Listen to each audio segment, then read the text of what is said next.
All right, here we go. Day 3. Full transparency. I started a video and I had to stop it because I started mentioning people, and this isn't about that. The only thing that I can say is I am going to read an excerpt of something that was written for me. I had a friend once that I cared about, and I messed that up, just like I do with a lot of other things, and it's usually with my pants, right? Something to do with that, but I'm pretty good at messing things up. Before I even start reading that, I have to read you something because I did listen today and I did hear something that was pretty interesting to me, and I just wanted to read it to you guys. Anyone who knows this man understands that the person you are seeing and the words you are hearing are not his. I will save this boy, my son. The ones that will follow will let, I'm telling you, it all keeps turning into gibberish. It's so weird. Ay, Dios, por favor, ayúdame. Please just help me, Papa. I love you with all my heart, Papa. Please help me, Papa. Please, Papa.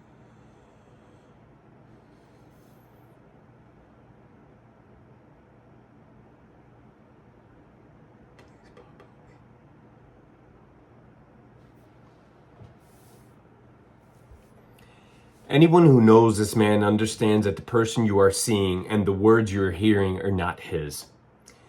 I will save this boy, my son. The ones that will follow will be let into my kingdom along his side.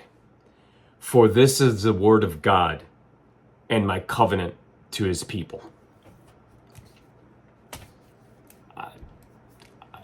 I don't talk like that, man. I don't know what to tell you people.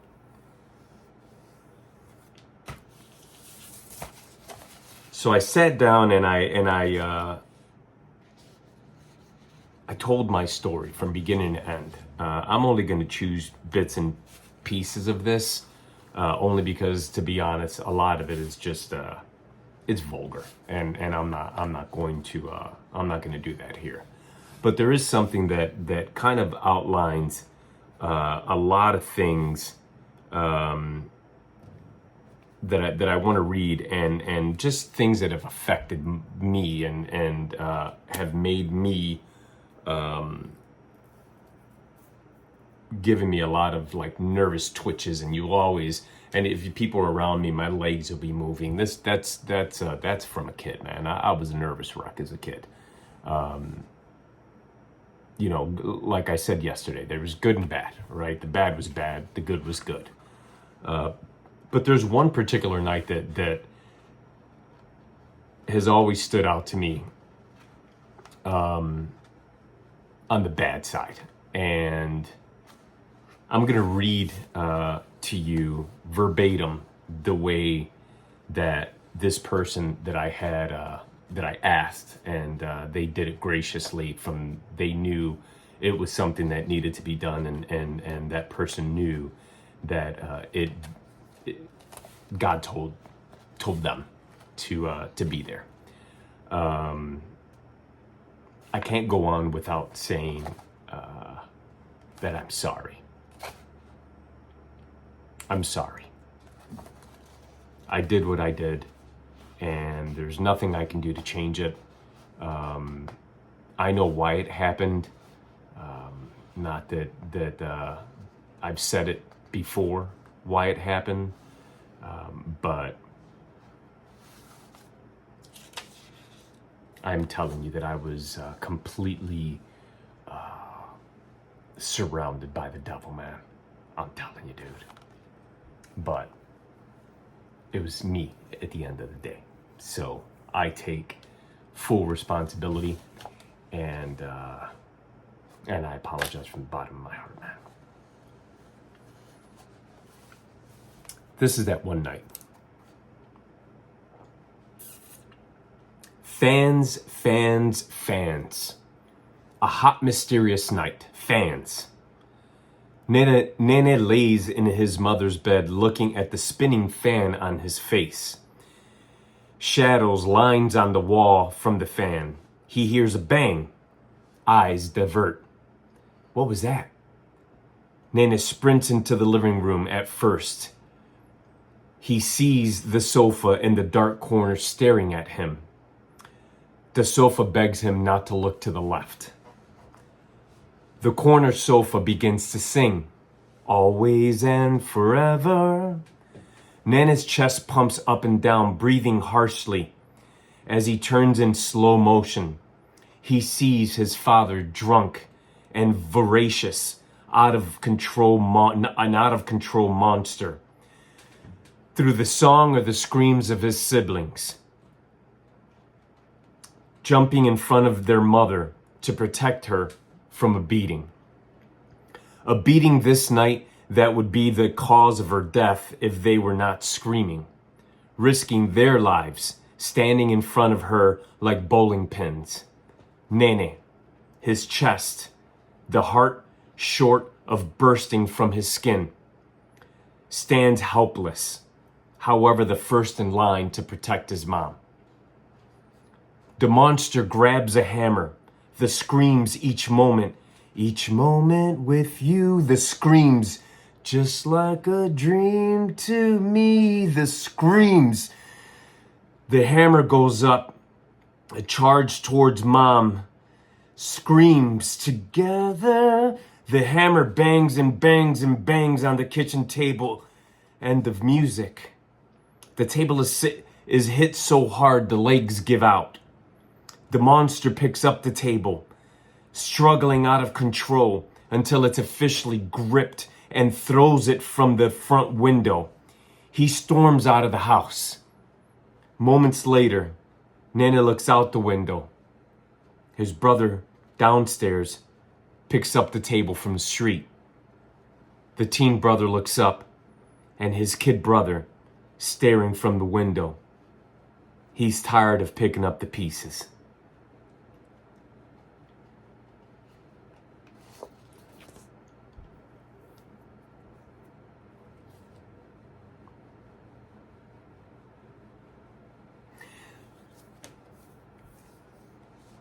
When I say that I grew up with God and the devil in my house at the same time, I'm not kidding.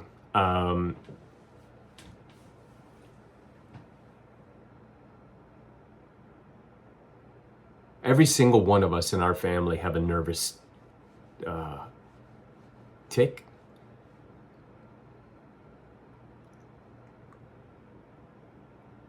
It's the last, I think, bad memory I have of that time.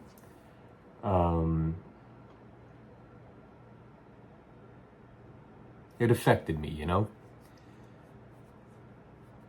And I do. I swing my legs back and forth. My wife's always telling me, can you stop? It's like, I can't, you know? It's like, I try to, I can't.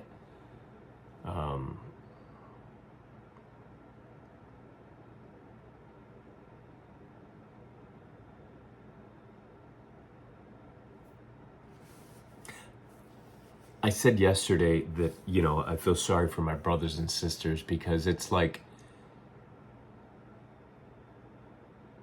if I'm young enough, or at that time, if I was young enough and I still remembered, and I still remember this day, I can imagine the effect that it had on them. And I especially feel sorry for my brother. I feel sorry for all of them, but I feel sorry for my brother. And I love my brother with all my heart. I really do. I love my brother, and I've always loved him, and he's protected me in a lot of ways. And everyone goes through their own struggles, and you know, I hope he's okay. But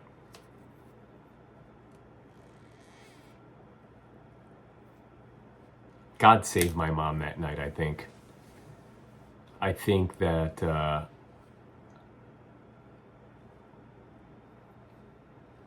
it was so out of control that God had to step in, because the devil was so strong that night that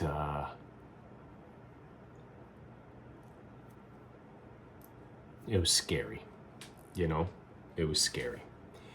And that's, it's one of the things that just kind of shaped a lot of me, a lot of the way that I feel in certain situations. But there was good as well.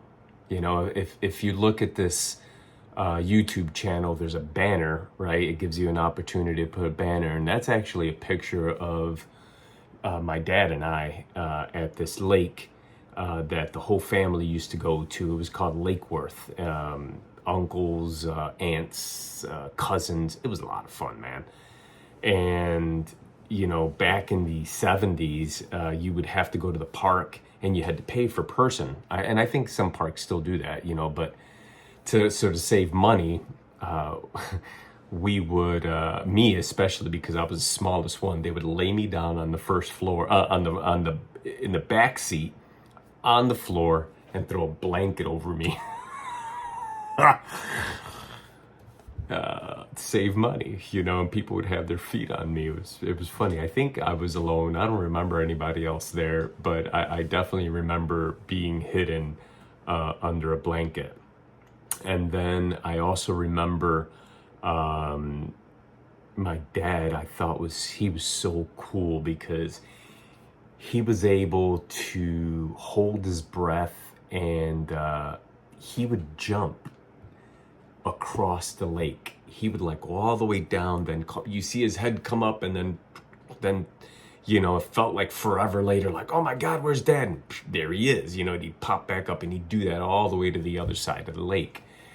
And I thought he was so cool, man, until he wasn't, because unfortunately, and this is something that I do have a tendency, not as severe as him, but he was the guy that nobody wanted to invite to a party, because they knew that once my dad had his share of alcohol, he became that dude, and he's the dude no one wanted at the party. And of course he's family, so people have to invite him, but no one ever wanted him there. I don't even think we wanted to go. It was nervous from the time, every holiday was a happy, nervous, pit of your stomach, horrible feeling that I could feel myself right now, I literally feel it. And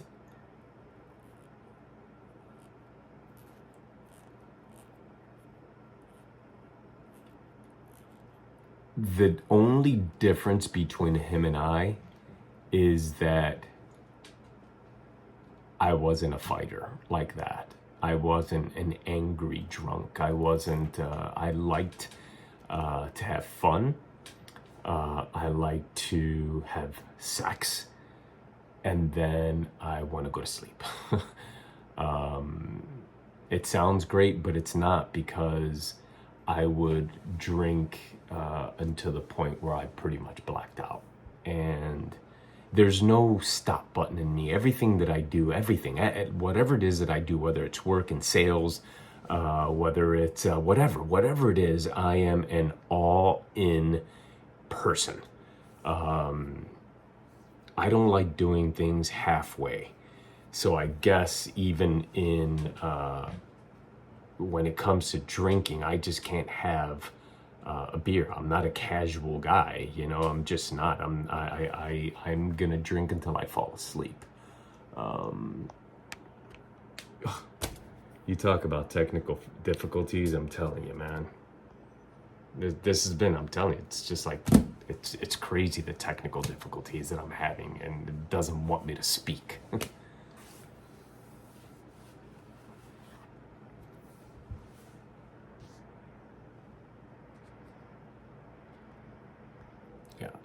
sorry.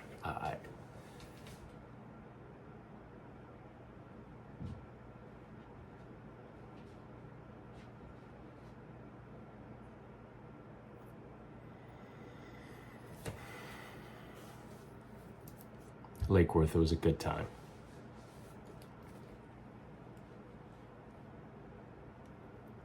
Not soon after all of that is when my dad, I had an uncle, well, he's still my uncle, but at that time, he lived here in Chicago and we lived in Philadelphia.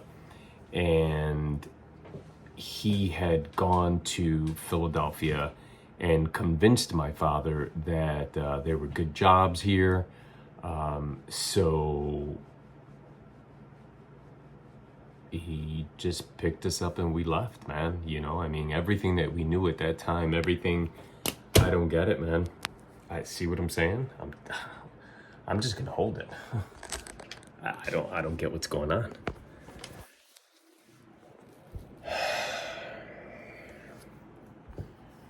I'm not lying, people. Listen, I'm telling you what's going on, man. Anyways, so my uncle had gone to Philadelphia and convinced my dad to move here to Chicago. And when, I'm sorry if I'm shaking, my legs are shaking. Yeah, we left everything that we knew, everything, my family, everything. We literally left Philadelphia and came here. I had nobody. We had no one, you know, and I had to learn, you know, I just had to learn how to deal with things on my own, because not long after we got here, my dad all of a sudden was just, he left, man. You know, he said I don't know, I think he said he couldn't find a job or whatever, you know.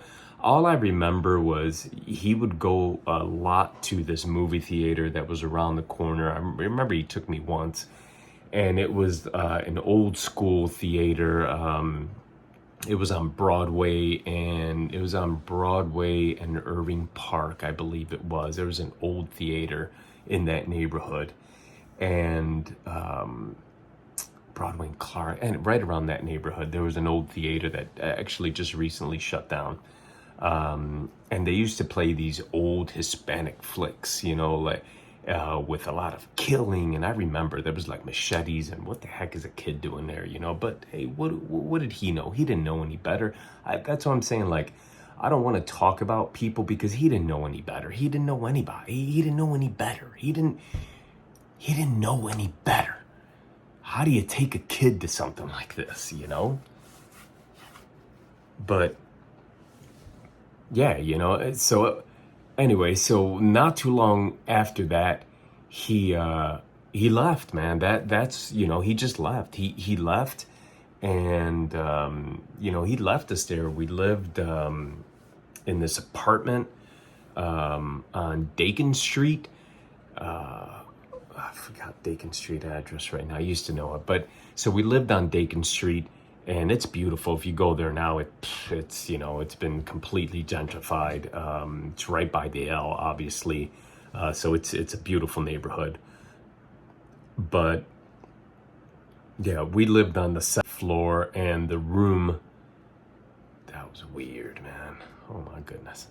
There was a room that I had that was way in the back, and the train, literally the train track was like, you know, inches from the window, so the train would just went, and that's how we lived, man. You know, I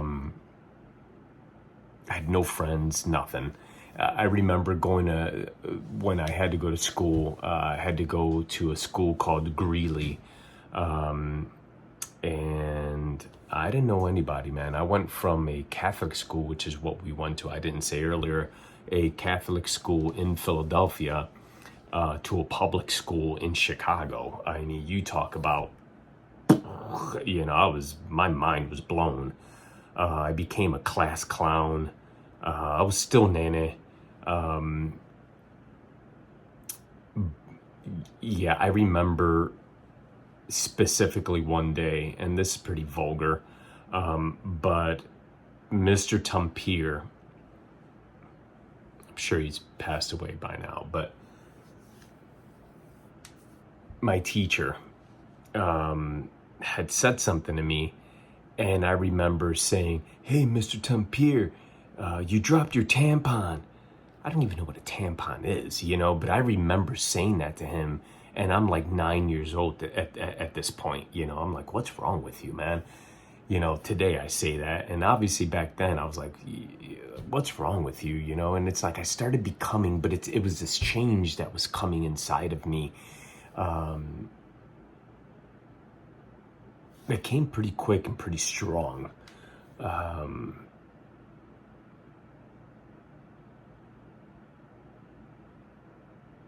I had to toughen up, you know, and it was hard. It was hard. We ended up moving like 3 or 4 times.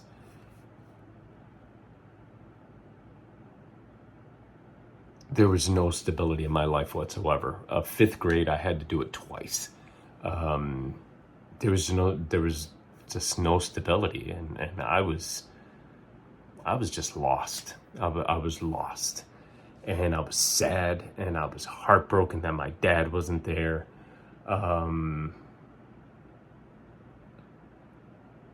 It was crazy, you know, but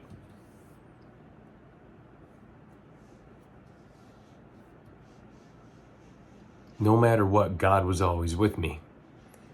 And my grandpa, my dad one day ended up coming back to Chicago. I don't know. I think that my mom at that time told him it was over, like you can't come back. But my grandpa had come with him, and I'm sure it was to beg my mom, you know, like take him back. And at that time, my dad was probably clean. I can't remember, but my mom pretty much kicked, you know, if I recall, my mom told me it was done, and I'm happy that she made that decision, you know, because at the end of the day, he wasn't good for her. You know, they loved each other. I truly believe that they probably still love each other in some sort of capacity. But I will tell you that he's okay today. He's as clean as a whistle. And we all have to make up for the bad things that we did. And I think he's okay now. I don't talk to him much.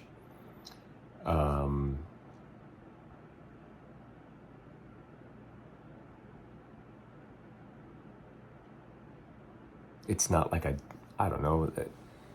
I can't say that I do or that I don't want to talk to him. I just, I choose not to.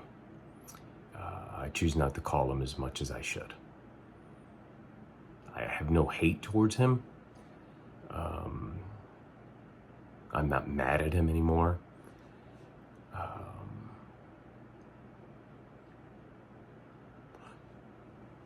But there's definitely times that it hurts, you know, it still hurts. But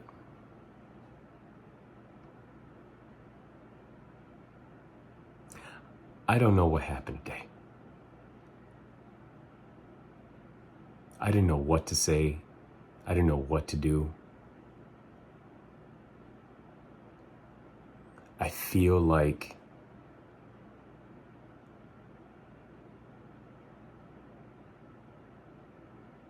I shouldn't even be making this video. But I'm gonna make it, and I'm gonna put it out. And as you can see, I'm holding my phone in my hand. When I tell you that I've been having so many difficulties concentrating and confusion and technical difficulties and everything. I'm not kidding. You guys just saw it. The phone it didn't fall. It's on a gimbal, man. It's on a DJI, beautiful freaking gimbal. It's all controlled. It just didn't happen yesterday. I didn't do anything different today, except for turn it landscape. But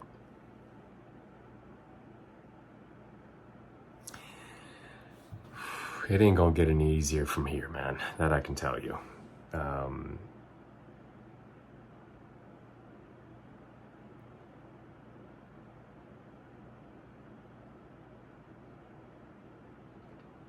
Yeah. I gotta end this. But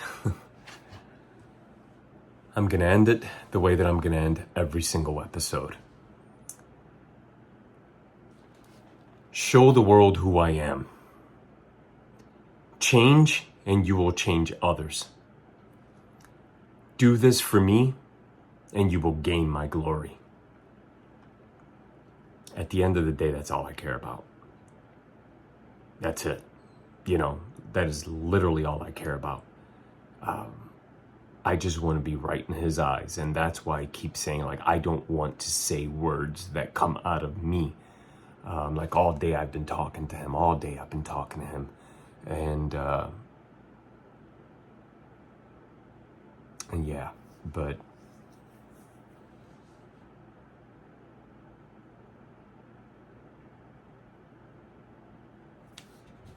I want to thank this person for helping me write my my story.